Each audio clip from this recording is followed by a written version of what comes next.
Ya, meski pada Amin 4 Idul Fitri di Pasar 16 Ilir Palembang dipadati pembeli, namun para pedagang justru mengeluhkan omset yang anjlok lantaran jumlah kunjungan tidak seramai Lebaran tahun lalu. Dari pantauan Tipal TV pada Minggu 7 April 2024, menjelang Hari Raya Idul Fitri 1445 Hijriah, warga mulai mendatangi Pasar 16 Ilir Palembang untuk membeli baju Lebaran. Meski begitu, sejumlah pedagang baju justru mengeluhkan sepinya pembeli.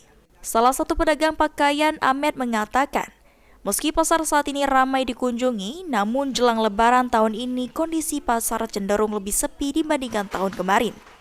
Biasanya pengunjung sudah memadati pasar dari awal bulan Ramadan hingga H-1 jelang Lebaran. Akibat kondisi ini, omset penjualan menurun jauh sekitar 30-40%.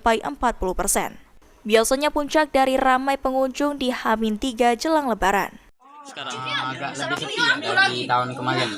Kalau tahun kemarin sama tahun kemarinnya masih dari awal puasa sampai H-1 Lebaran masih ramai. Ini tahun ini agak sepi, jauh turun.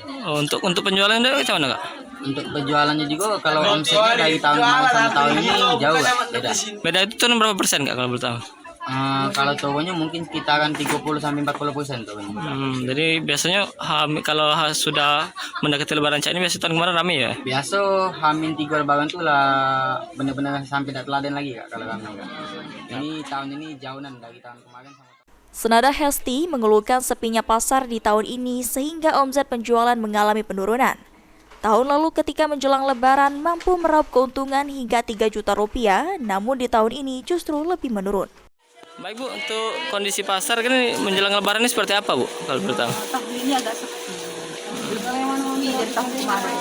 Kalau tahun kemarin kondisi cak mana, Bu? Pas enggak boleh. Sepi juga, tapi ini lebih parah lagi. Jauh 50% kali lebih. Untuk omset kita, Bu, di menjelang Lebaran ini seperti apa, Bu? Naik sedikit aja deh. Nggak ada yang tekanan yang banyak-banyak.